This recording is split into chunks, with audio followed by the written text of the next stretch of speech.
Boa tarde, companheiros da Causa Operária TV. A gente começa agora Conexão América Latina, programa de terça-feira às 2 da tarde, para a gente tratar a respeito dos temas da América Latina, nossa América querida, nossos vizinhos, para a gente informar os brasileiros aqui sobre o que realmente acontece no nosso continente, já que a imprensa brasileira esconde a realidade da nossa região para os brasileiros, né?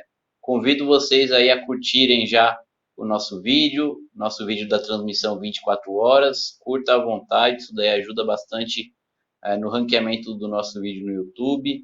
Além disso, você pode compartilhar em todas as redes sociais, Twitter, Facebook, Instagram, Telegram, WhatsApp, e-mail, nos grupos, páginas, mensagens privadas para os seus amigos, para ajudar a disseminar o nosso conteúdo. Comente também à vontade aqui no chat da Causa Operária TV. A gente daqui a pouco vai começar a ler uns comentários, o pessoal que está interagindo aqui com a gente. Isso daí também ajuda no ranqueamento no YouTube da Causa Operária TV.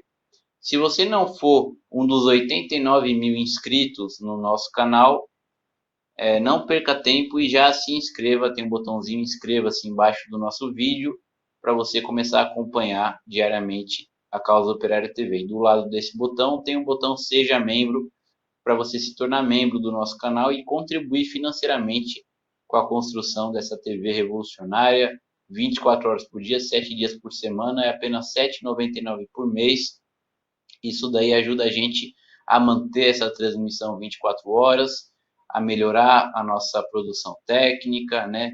A conseguir pagar as nossas contas, equipamentos também, e a gente sempre aprimorar também o nosso conteúdo, a nossa programação da Causa Operária TV para trazer um conteúdo, né, de qualidade aqui para o nosso público que merece um conteúdo de qualidade.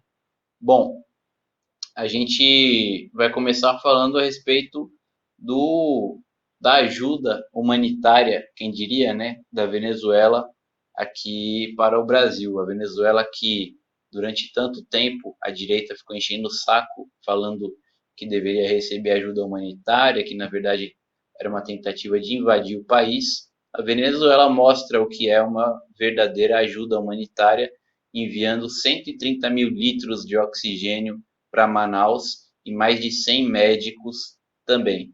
Vamos ver uma reportagem do Brasil de Fato sobre isso. Oxigênio para Manaus. Esse pedido tomou conta das redes sociais no Brasil e no mundo nos 2 últimos dias, diante da situação crítica da capital do Amazonas. São 223 mil infectados, quase 6 mil falecidos e uma superlotação dos hospitais e UTIs. Apesar do chamado, apenas o governo da Venezuela se dispôs a ajudar. Neste sábado, o governo bolivariano enviou 2 caminhões com oxigênio e está à disposição para continuar abastecendo o norte do Brasil. Ayer, o presidente da CBG y el ministro de Industria y vicepresidente económico, Tarek El Aissami, pusieron a disposición 6 camiones más, ¿no? 6 camiones cilindros, esos serían los 2 iniciales más 6, y no descartamos que Manaus envíe, ¿no?, que desde Brasil vengan algunos camiones más, y también, dependiendo de la necesidad, se irían con oxígeno. Creo que las cantidades superan los 130.000 litros de oxígeno, que é muitíssimo. Além de oxigênio, a Venezuela irá enviar uma brigada com 107 médicos para ajudar no combate à pandemia no Amazonas. Vivimos un momento muy hermoso cuando se presentaron 107 médicos, doctores, que se graduaron aquí en Caracas, en la Escuela Latinoamericana de Medicina Salvador Allende. La mayoría son brasileños, pero también hay venezolanos que viven en Boavista, que viven en Roraima, y se pusieron a la orden y fueron al consulado de Venezuela y dijeron: nos queremos constituir en una brigada médica con el nombre de Simón Bolívar, queremos el aval del gobierno de Venezuela, queremos que usted hable con el gobernador de Amazonas para ponernos a su servicio, y lo hicimos. A mí me pareció un hermosísimo gesto, muy bolivariano, y ojalá que pueda ser entendido así en el Brasil, porque lo hacemos con total desprendimiento, no queremos nada a cambio, lo que queremos es salvar esas vidas y darle a esas familias tranquilidad en Brasil. Apesar do descontrole da pandemia no Brasil, do lado venezuelano da fronteira, a situação é bastante diferente. A Venezuela possui pouco mais de 118 mil casos, com 95% de taxa de recuperação e 1.095 falecidos pela Covid-19. O estado Bolívar, divisa com Roraima, tem apenas 3.600 infectados. Desocupados un 96% de los centros, un 96% de desocupación. Por ejemplo, en el Río Paz solamente tenemos 5 condiciones leves. O governador Justo Nogueira confirma que o fluxo de entrada de venezuelanos que regressaram do Brasil diminuiu cerca de 80%, mas nos primeiros meses da pandemia chegaram a ter 1.400 pessoas internadas com a doença. Prácticamente se fue todo el equipo a hacer ese cerco epidemiológico y también paralelamente junto a nuestra Fuerza Armada Nacional Bolivariana aseguramos las vías que se le llaman trochas, ¿no? Para que no se insertara ningún vector, ninguna persona con niveles de contagio. Todas las posadas y hoteles de Santa Elena de Goirén fueron acondicionadas debidamente y se convirtieron en puestos de asistencia social integral, los PASIS. Por conta dos novos casos em todo o país e também da nova cepa do vírus no Brasil, as autoridades do estado Bolívar novamente irão se instalar na fronteira para aumentar o cerco epidemiológico.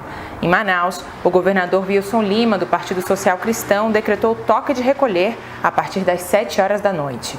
E depois da pressão nacional e internacional, o governo brasileiro afirmou que usaria o avião da Força Aérea Brasileira para levar cilindros de oxigênio de Campinas, interior de São Paulo, a Manaus. Essa mesma aeronave iria partir para a Índia na última sexta-feira em busca de um novo lote de vacinas, mas teve sua entrada negada no país asiático.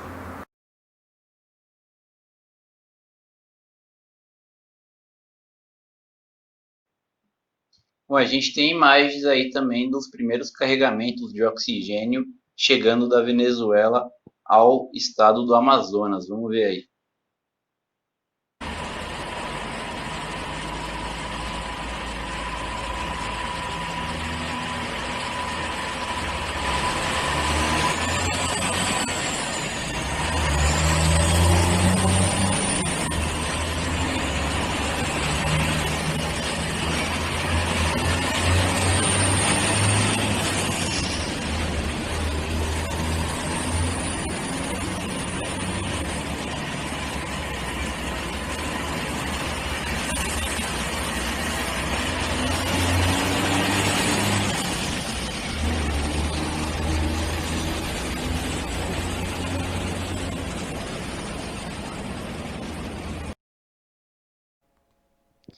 A gente viu o próprio governador Wilson Lima do estado do Amazonas, né, agradecendo e reconhecendo a ajuda da Venezuela. Ele falou que o mundo inteiro fica, né, fazendo demagogia e só a Venezuela que ajudou o estado do Amazonas, Manaus. O presidente Lula também agradeceu, né, ao governo do Nicolás Maduro, não apenas a Venezuela genericamente, mas o próprio Nicolás Maduro pela ajuda. Bom, e mesmo a Venezuela, né, com todo o bloqueio econômico que sofre, ajuda ainda os outros países, né, e a gente tem que denunciar, continuar denunciando o bloqueio econômico que a Venezuela sofre. Um dos últimos exemplos aí desse bloqueio é a venda ilegal da subsidiária da estatal venezuelana PDVSA nos Estados Unidos, a Citgo, por parte do governo norte-americano a uma multinacional canadense. Também a reportagem do Brasil de Fato fala sobre isso. A Justiça dos Estados Unidos autorizou a liquidação da Citgo, a filial da estatal petrolífera venezuelana PDVSA, no território estadunidense. A empresa está avaliada em 8 bilhões de dólares e pode ser arrematada por até 1,4 bilhão, que é o valor equivalente a uma suposta dívida da Venezuela com a empresa canadense Cristalex, que iniciou o processo judicial. Falta apenas uma permissão do Escritório de Controle de Bens Estrangeiros da OFAC para o leilão da maior unidade da PDVSA no exterior. Justamente chegamos a esse ponto que é uma decisão unilateral de ellos e creo que isso é bastante expresivo de la situación de vulnerabilidad en la que nos dejó el gobierno fake, ¿no? Que aunque es un gobierno de mentira, y fue un gobierno de mentira siempre, tuvo efectos reales. Uno de esos efectos reales es que ahora nuestros activos dependen de una medida burocrática tomada por un poder extranjero. Yo creo que es muy descriptivo de lo que ha pasado estos últimos años en Venezuela. A venda já havia sido permitida em maio de 2020.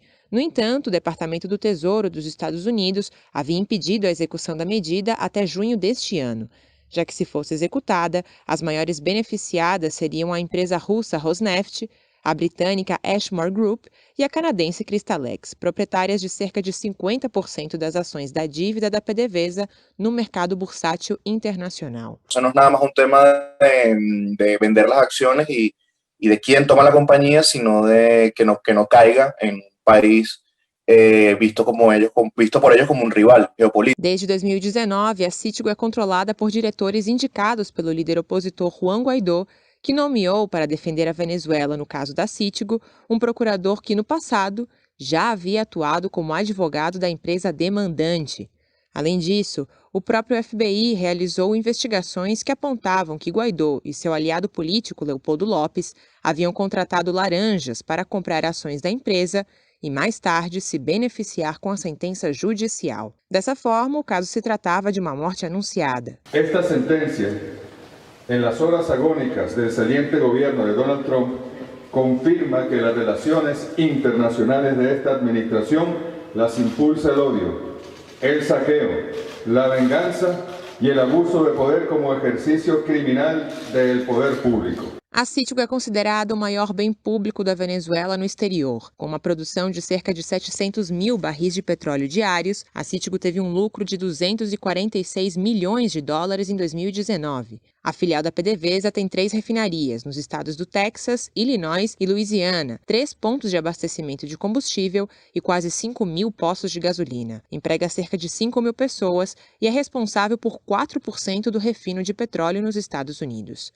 A Venezuela acusa de que a venda se trata de uma fraude jurídica que busca beneficiar principalmente agentes financeiros dos Estados Unidos. Autorizan la venta, va a tener 2 efectos. El primero va a ser político, en el sentido de que sería catastrófico para la imagen o la poca imagen que ya le queda a Guaidó, verse como cómplice y principal responsable de haber perdido unos principales activos de la República cuando él mismo asumió que iba a proteger esos activos, ¿no? Y la segunda consecuencia que tiene es que, bueno, perderías una fuente de ingresos importante para seguir financiando operaciones de golpe, seguir financiando el cambio de régimen y financiar otros proyectos que tengan que ver con operaciones violentas en Venezuela.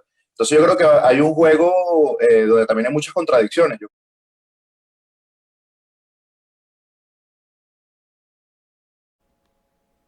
Bom, e a Argentina, ela está vacinando desde o dia 29 de dezembro a população com a vacina russa Sputnik V.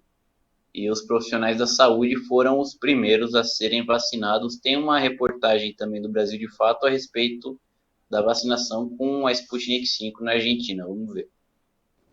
Mais de 107 mil pessoas já foram vacinadas contra a Covid-19 na Argentina, com a vacina russa Sputnik V. O país está entre os 30 com maior porcentagem de pessoas vacinadas por 100 milhões de habitantes. A aplicação começou no dia 29 de dezembro. O país firmou um primeiro contrato de 300 mil doses da vacina. O presidente Alberto Fernandes anunciou que o contrato de compra da Sputnik dá preferência à Argentina em caso de emergência. Dice que vamos a poder contar con las dosis suficientes para vacunar entre enero y febrero a 10 millones de argentinos y argentinas. El contrato tiene además algo más, que para nosotros es muy importante. Tiene una preferencia en favor de Argentina para poder acceder a las dosis necesarias para vacunar a 5 millones de personas más durante el mes de marzo. Por si el resto de las vacunas, con las que también tenemos contratos, atrasan sua chegada ao país. As primeiras 300 mil doses foram destinadas a trabalhadores da saúde, de forma voluntária. Também fazem parte dos grupos prioritários os trabalhadores da educação, segurança e idosos, incluídos no Plano Estratégico de Vacinação Progressiva. Os testes da Sputnik V, desenvolvidos pelo Instituto Gamaleya, comprovam a eficácia de 91,4% da vacina. As reações adversas à vacina reportadas na Argentina foram leves ou moderadas, como febre, dor de cabeça, sonolência ou reação local. A Sputnik V foi a primeira vacina contra a Covid-19 a ser registrada no mundo, graças ao repertório do laboratório em pesquisas de vírus causadores de síndromes respiratórias. Além disso, a Rússia é um dos líderes mundiais em pesquisas de vacinas. Apesar disso, há um clima de debate e desconfiança gerada sobre a Sputnik V. Segundo o médico sanitarista Jorge Rashid, trata-se de intereses geopolíticos. Todas las dudas que puedan surgir están dadas por aquellos sectores que están metidos en la lucha geopolítica de no dejar entrar a otros jugadores por parte de Estados Unidos, que son Rusia y China, que indudablemente nos va a dar la cantidad de información distorsionada sobre las certificaciones y las publicaciones. Esto implica que tengamos en cuenta estos tres niveles: geopolítico, farmacéutico y patente, para darnos cuenta lo que está passando. A imunidade oferecida pela Sputnik V utiliza um adenovírus como vetor de uma parte do material genético da SARS-CoV-2. É um método tradicional e extremamente seguro no desenvolvimento de fármacos e vacinas no mundo. A Oxford e a AstraZeneca também utilizam esse método. Por isso, firmaram com a Gamaleya novos testes clínicos em conjunto. Já a Pfizer e a Moderna utilizam um método não tradicional, com ácido nucleico, introduzindo um RNA mensageiro que induz a fabricação de uma parte do coronavírus. O ministro da Saúde, Ginés Gonçalves, afirmou há algumas semanas que a Pfizer impôs condições inaceitáveis e que parece não confiar em sua própria vacina. O ministro não deu detalhes por confidencialidade contratual. A organização espanhola Antiprivatização da Saúde demonstrou que há pouca informação sobre a segurança e eficácia das vacinas da Pfizer e Moderna. La vacuna de Moderna y Pfizer tiene mayores incógnitas que ninguna otra porque están utilizando por primera vez en la historia de la humanidad un procedimiento no utilizado nunca en vacunas. A priori hay que desconfiar de vacunas cuando hay negocios tan monumentales cuyo principal objetivo es el lucro. O contrato com o Instituto Gamaleya é o terceiro firmado pela Argentina para vacinar sua população contra o coronavírus. O país também tem contrato com a Oxford e a AstraZeneca e com a Aliança Internacional COVAX. O Ministério da Saúde da Argentina anunciou que o plano estratégico de vacinação será executado de forma gratuita, equitativa e igualitária. A previsão é que a maior parte das 24 milhões de pessoas dos grupos prioritários estejam vacinadas até o outono.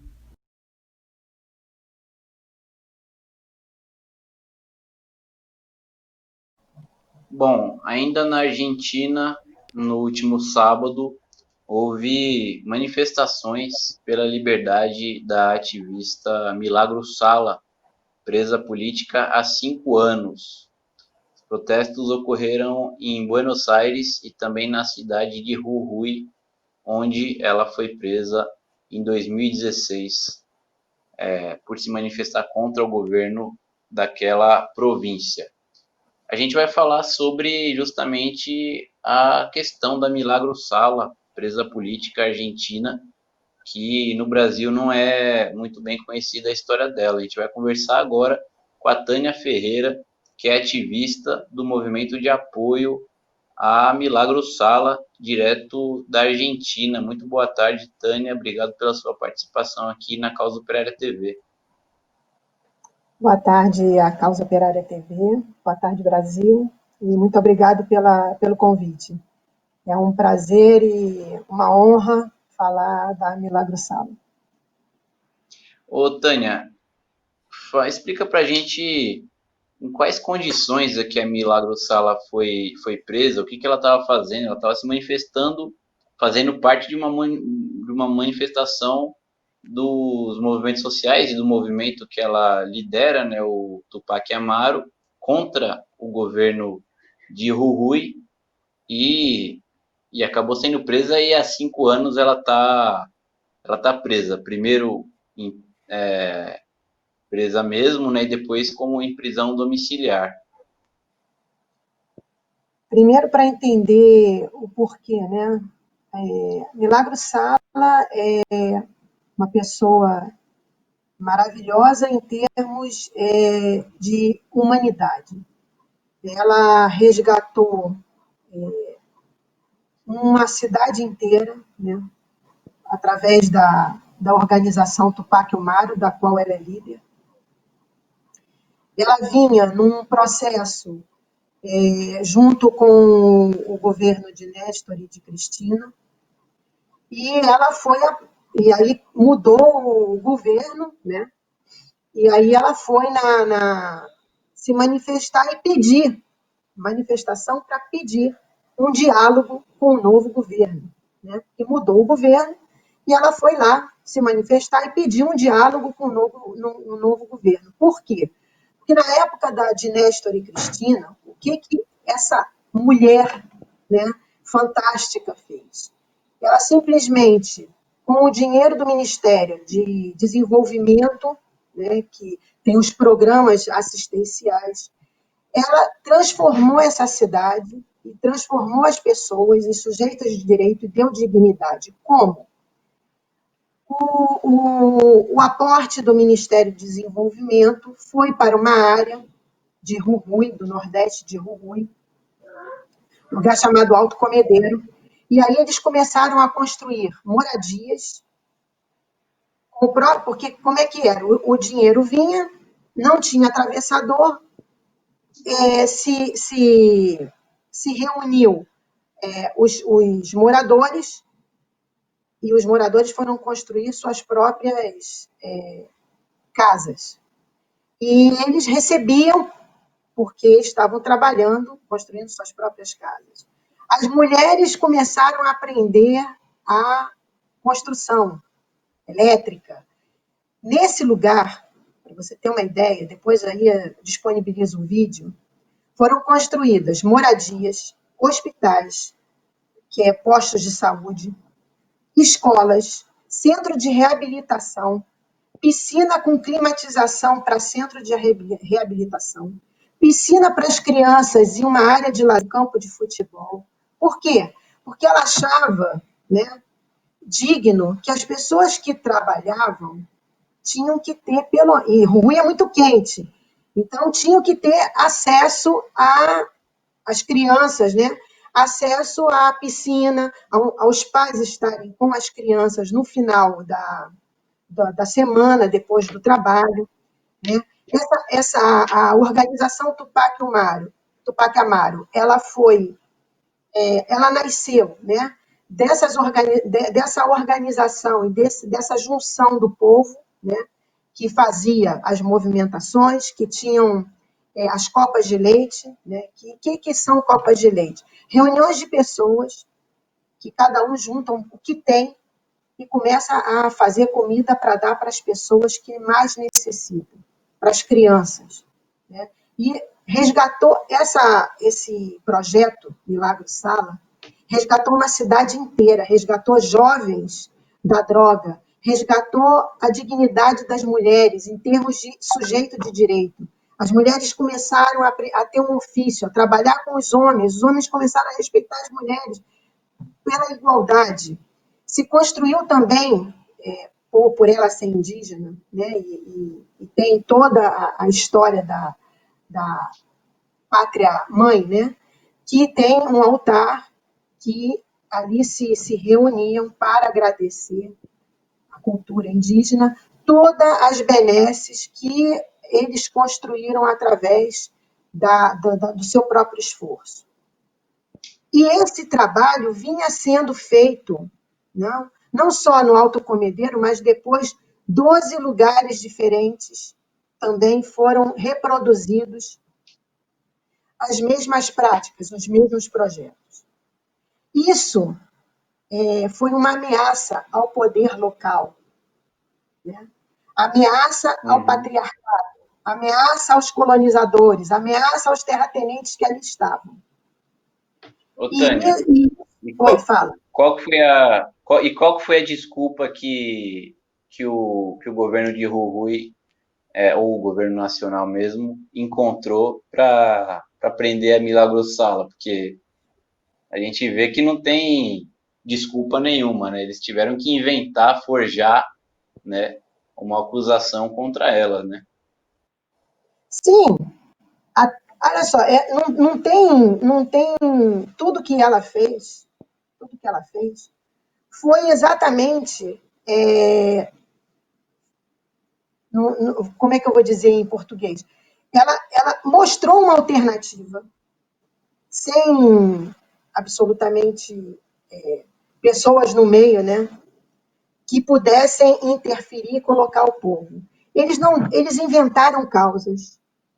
Eles inventaram, e ela dessas causas, ela já tem algumas que já foi provado que não tinha nada, e não tem nada, né? Na realidade, como ela era uma ameaça, né? No sentido de, como é que eu vou tirar o atravessador? Não pode, é porque, normalmente, né, os governos desses neoliberais, né, como é o governo de Rui, simplesmente vai querer fazer uma manipulação junto com as diversas partes. Quando chega uma mulher, primeiro, uma mulher indígena, do povo, que vai e mostra que outra possibilidade é possível, eles vão inventar qualquer coisa, e como fizeram. Ela tem causas que são extremamente absurdas, de, por exemplo, você não podia estar ali manifestando contra o governo atual. Pronto, leva ela presa. E foi assim. E outra coisa que aconteceu, eles tiraram ela de um local, puseram ela numa casa totalmente cercada de polícia, casa com arame farpado em volta, como se fosse um lugar de alta segurança. E aí, campo de concentração. Olha a maldade. Não, mas olha a maldade chega, a desumanidade chega a tal maneira. Eles despertavam ela durante a noite e faziam ela sair da casa para se apresentar. Métodos de tortura. Isso por quê? Porque simplesmente o povo não pode ter protagonismo. O povo não pode chegar e, através de uma mulher que teve a coragem que ela teve, chegar e provar que uma outra realidade é possível, que as pessoas podem ter dignidade, que as pessoas podem trabalhar, que as pessoas podem estudar. Teve uma escola que Morales teve a cara de pau de inaugurar e dizer que foi ele. E não. Morales era o governador da província de Jujuy, né? Isso, ele é o atual governo. Ah, também. Sim. E ele acusou a Milagro Sala de coisas, como você falou, ridículas, né? Desvio de recursos e depois coisas ainda piores, tentativa de homicídio e ameaça a policiais. Coisas absurdas, né, Tânia? Não, absurdas, lógico, ele tinha que ter um motivo, né? E outra coisa, encarcerando ela, quer dizer, prendendo ela, já estou até falando, prendendo ela, ele não só fez isso, como ele começou a perseguir todo mundo que usava boné da Tupac Amaru, camisa. E aí as pessoas começaram a ficar com medo. E não contente, o ato de desumanidade foi começar a destruir tudo. Então, quando você vai a Jujuy e vê as obras da Milagro, tem muita coisa que o poder público fez questão de simplesmente abandonar e destruir. Quando tem na entrada, assim, tem puseram um posto policial numa área de lazer. Olha o simbólico. Tipo, olha, cuidado, se você se atreve, né, a desafiar o poder, olha o que é aqui, ó, tá? Olha o que tem aqui. Aí tem um posto policial. Então, e não só isso, hein? Em relação ao que ela fez. Ela começou a fazer nas escolas cursos para as pessoas se profissionalizarem. Então, tinha fábrica de tijolos, tinha uma metalúrgica, eles mesmos começaram a aprender a fazer, para não comprar e ser mais barato, e aí reinvestir esse dinheiro, eles começaram a fazer. E aí, nas paredes, tem pintados os símbolos, né? Tem pintada a Evita, tem pintada a Che Guevara, tem pintado a Tupac Amaru. Nas casas, tem as caixas d'água com a foto da Tupac Amaru. Então, essa simbologia toda agrediu, né, o poder, aquele poder colonialista, patriarcal, machista. Engraçado não, curioso, né? Mas logicamente tem tudo a ver. É que isso daí foi justamente quando o Maurício Macri assumiu a presidência da Argentina, né? Ele foi eleito em eleições também que a gente sabe, a gente conhece aqui as eleições no Brasil, né? Eleições também bem suspeitas, na verdade fraudadas, né? Para tirarem o kirchnerismo, o peronismo do poder e colocar um presidente neoliberal. E logo em seguida ele assumiu em 2016 e foi em 2016 que o aliado dele, o Morales Inhurrui, prendeu a Milagro Sala e o que não foi uma coisa isolada, né? Porque o governo do Maurício Macri foi um governo bem repressivo contra os argentinos, né? Um governo neoliberal também, cortando direitos dos argentinos. E então a questão da prisão da Milagro Sala está inserida nessa situação, né, Tânia? E outra coisa que eu queria saber de você também, além dessa questão aí da repressão contra os movimentos sociais durante o governo Macri e tudo mais, se os protestos com relação principalmente a Milagro Sala, eles foram frequentes, têm sido frequentes, tá uma campanha muito forte em defesa da liberdade dela, como é que está a situação? Aqui também deixar bastante claro, né, que no governo Macri também, a Milagro foi a primeira presa política.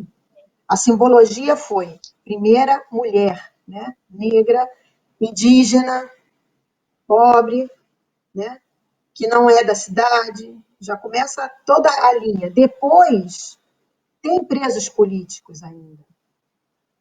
Então, a luta é pelos presos, pela Milagro, a primeira presa política, e por todos os outros presos políticos que aí estão. Eles estão cumprindo, alguns, porque ainda tem companheiro que está preso.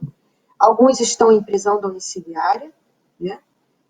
E os movimentos sociais, né? Tem o Comitê Milagro Sala, tem o Fórum pela Liberdade e Democracia dos Presos Políticos, tem a Liga de Direitos Humanos, tem a PDAT, tem uma porção de movimentos, né, de organizações que pedem a libertação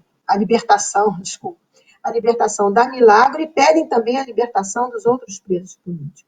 Os movimentos eles estão sendo feitos, alguns pela rede, alguns na rua, foi feito no obelisco, né? Foi feito em tribunais, e foi uma simbologia, né?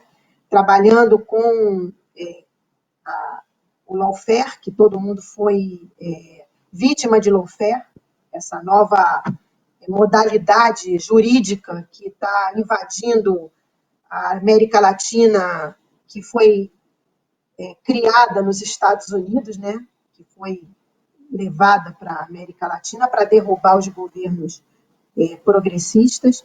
Os movimentos sociais estão cientes disso, desse processo todo político, né? E eles estão cada vez mais se unindo e pedindo, né, que a Corte Suprema entenda, né, porque muitas da Corte Suprema são do governo Macri ainda.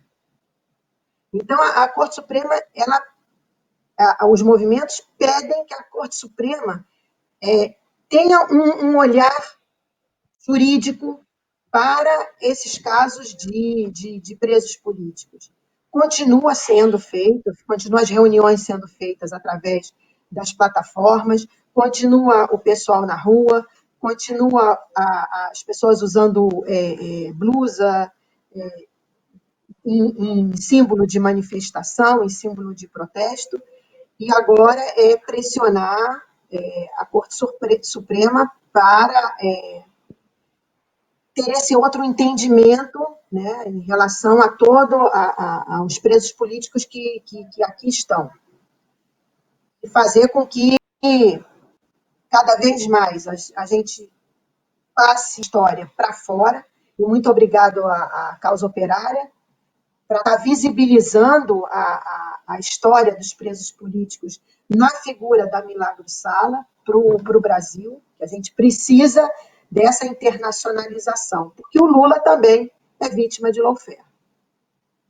Com certeza, exatamente isso daí, Tânia. A gente sabe que o imperialismo, né, principalmente o norte-americano, estabeleceu aí esse lawfare, né, ou seja, essa política aí de golpes de Estado a partir com bastante uso do judiciário na América Latina inteira para derrubar, né, os governos progressistas aqui da região e implantar essa corja de extrema direita que está no poder, né?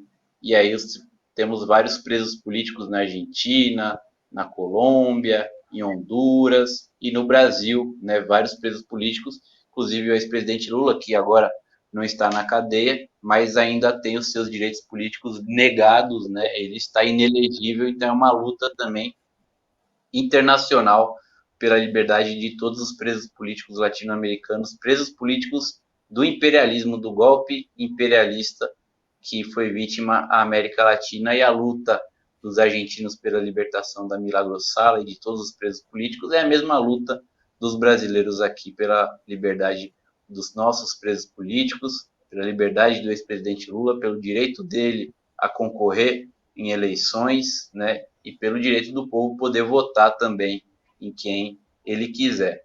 A Milagro Sala foi condenada a 13 anos de prisão, né? Faz 5 anos já que ela está presa, 3 em prisão domiciliar, mas logicamente que a gente vai fazer também o nosso possível aqui para visibilizar essa luta em defesa dos direitos da Milagro Sala e de todos os presos políticos argentinos.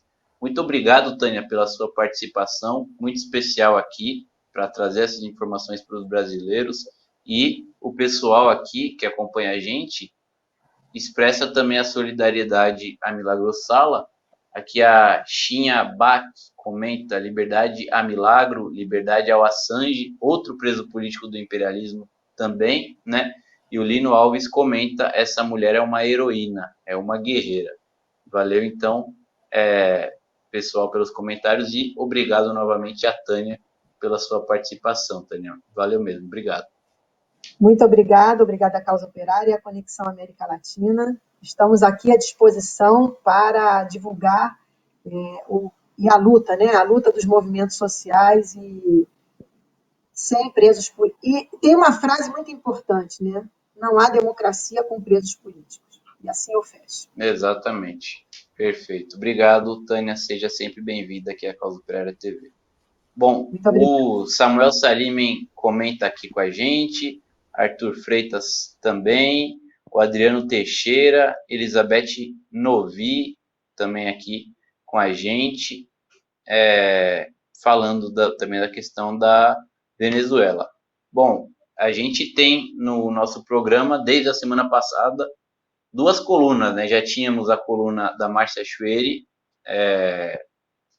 direto de Cuba, né? E a gente tem agora Crônicas de uma Inquilina, da Ilka Oliva Corado, que é imigrante da Guatemala, que vive nos Estados Unidos, e ela traz sempre para a gente um poema, que ela é uma poetisa, né? Traz um poema aqui para a gente conhecer um pouco também mais da nossa cultura latino-americana. Vamos ver a Ilka recitando o poema dela. ¿Qué tal están? Les saluda Ilka Oliva Corado desde Crónicas de una Inquilina. Hoy les saludo nuevamente desde esta mi reserva forestal rentada, un lugar al que vengo en las 4 estaciones del año, porque en todo tiempo es hermosa. Cuando llueve, en los días de otoño y en invierno, pues ustedes pueden darse cuenta. Hoy les voy a leer un poema del poemario Destierro. Destierro tiene muchos textos que hablan de la añoranza, de la migración forzada, porque una cosa distinta es agarrar un avión y tener una visa y me voy, pero otra es cuando la migración es obligada, es forzada y las decisiones se toman en un día sin pensar y la gente sale corriendo de sus países porque tiene hambre, porque necesita trabajo, porque necesita salvar sus vidas, y no tanto de la violencia común, pero de la violencia institucionalizada, de la violencia del Estado, de la violencia sistemática, de esa violencia gubernamental que castiga al invisibilizado, que lo excluye, que lo obliga a aguantar hambre, que lo obliga a trabajar a deshoras. Esta gente que no tiene un salario justo, que no tiene beneficio laboral. Esta gente que clama por los derechos. Y un Estado que voltea a ver a otro lugar. De una sociedad que voltea a ver a otro lugar. Y eso lo podemos ver en este momento con la caravana de migrantes centroamericanos que están atravesando Guatemala. Ese silencio de la sociedad, esa violencia del gobierno, que no importa quién esté de presidente, es el sistema, es el sistema, es el sistema. El poema que les voy a leer hoy se llama Migrantes del Camino. Se fueron solos buscando el norte, sin pasaporte, los clandestinos. Niños del camino, los empujados a emigrar. Los convencidos que iban a cruzar las fronteras embestidas por la violencia criminal. Se fueron solos buscando el norte. Nada encontraron porque no pudieron llegar. Ahí quedaron los tristes cuerpos en los caminos, sin sus destinos y sin sus mamás. Les saludó Ilka Oliva Corado con Crónicas de una Inquilina. Cuídense mucho. Hasta la próxima.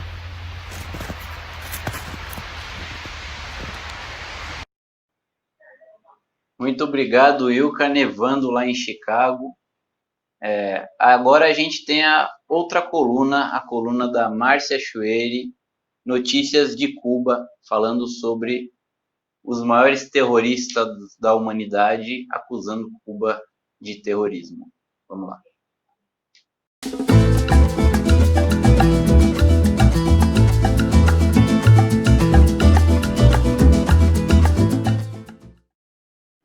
Oi, eu sou Márcia Chueri e falo direto de Cuba. Hoje é 19 de janeiro de 2021. Como faço a gravação um dia antes do programa ir ao ar, não posso comentar a posse do Biden. A falta que faz uma bola de cristal, não é não? Bem, há poucos dias de deixar a Casa Branca, o governo Trump continuou agredindo a Cuba e outros países considerados pouco simpáticos aos Estados Unidos. Na segunda-feira, 11 de janeiro, o secretário de Estado Mike Pompeo anunciou a inclusão de Cuba na lista de países que patrocinam o terrorismo. Cuba já tinha sido incluída antes nessa lista, em 82, pelo governo de Ronald Reagan, e só foi retirada em 2015 pela administração Obama, o que na verdade nem teve grandes resultados práticos. A reinclusão agora é para ameaçar com multas quem realize negócio com empresas cubanas e serve também para dificultar as relações com o governo Biden logo de cara. Depois da inclusão na lista, há apenas uma semana do final do governo, ainda acharam tempo para impor novas restrições para que Cuba, China, Rússia, Irã e Venezuela fiquem impedidos de ter acesso a equipamentos, produtos e componentes com novas tecnologias. Claro que o efeito de uma medida assim para Cuba e Venezuela é muito pior que para a Rússia e China. No caso de Cuba, Essas duas medidas se somam a mais de 230 outras aprovadas durante o governo Trump. Isso dá, em média, quase 5 medidas por mês durante 4 anos, e todas com o objetivo de sufocar economicamente a ilha. O relatório anual sobre as consequências do bloqueio no período 2019-2020 mostra que, por primeira vez em mais de 60 anos, os prejuízos causados pelas medidas restritivas do governo norte-americano contra Cuba superaram a marca dos 5 bilhões de dólares. Para a economia de uma pequena ilha do Caribe, isso tem o efeito de bloquear o desenvolvimento, de desabastecer o mercado interno de alimentos e medicamentos e de provocar constante desindustrialização, seja por falta de novos investimentos, seja por impedir a manutenção do que já existe. E se não bastassem as medidas econômicas coercitivas, o governo Trump também promoveu uma campanha de mentiras contra a colaboração médica de Cuba a outros países. A consequência foi deixar a milhões de brasileiros, bolivianos e equatorianos sem assistência médica, pelo rompimento dos contratos de prestação de serviço de saúde. A isso, soma-se o apoio desavergonhado do governo norte-americano a grupelhos contra-revolucionários. Muitos dos membros desses grupos vivem exclusivamente do dinheiro que o governo dos Estados Unidos lhes manda, através de organizações como a USAID. São blogueiros, órgãos de mídia digital, mas também grupos que praticam ações terroristas na ilha, como aconteceu em novembro do ano passado, quando jogaram um coquetel Molotov em um posto de gasolina em Havana e quebraram a porta de vidro de um banco na província de Las Tunas. São fatos isolados, e quando os autores são presos, sempre acabam informando que foram pagos a partir dos Estados Unidos.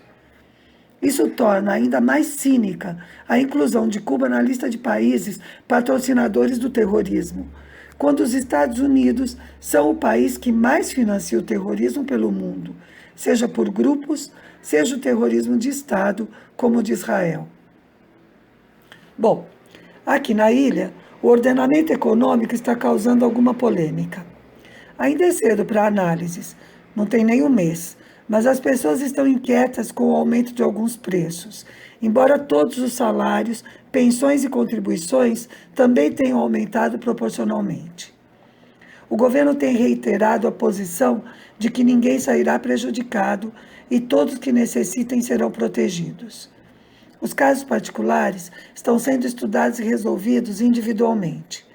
Caso particular pode ser uma família com muitos adultos que não trabalham por idade ou doença, por exemplo, ou um núcleo de um só membro já idoso, ou mesmo uma mãe que não pode trabalhar porque cuida de um filho deficiente. Enfim, ninguém vai ficar para trás. Agora a Covid.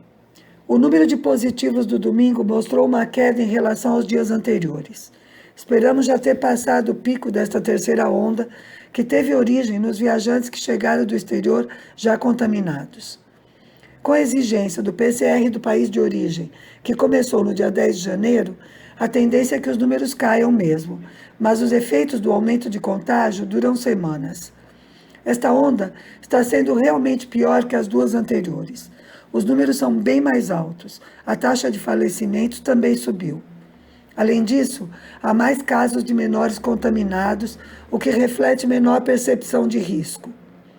Os laboratórios de análise de PCR estão trabalhando 24 horas por dia e os hospitais reduziram em 50% o atendimento a outras doenças. As províncias e municípios que voltaram à fase de transmissão autóctone suspenderam as aulas presenciais e amanhã recomeçam as aulas pela televisão. E como a província de Havana havia recomeçado as aulas depois que as outras províncias, o Ministério da Educação teve de fazer 2 adaptações curriculares diferentes para todos os níveis educacionais. Professores me entenderão. Do primeiro ano primário ao último do pré-universitário, e mais a educação especial, escolas de arte e as escolas técnicas, tudo duplicado, 2 grades em 2 canais de televisão diferentes. Felizmente, como a televisão é estatal, não precisa brigar pelo espaço, porque aqui não existe propaganda. A TV tem uma função social e não comercial. Para terminar, continuamos na campanha pelo Prêmio Nobel da Paz às Brigadas Médicas Cubanas. Entre no site e apoie brigadasmedicuba.com. Por hoje é isso. Saudações socialistas.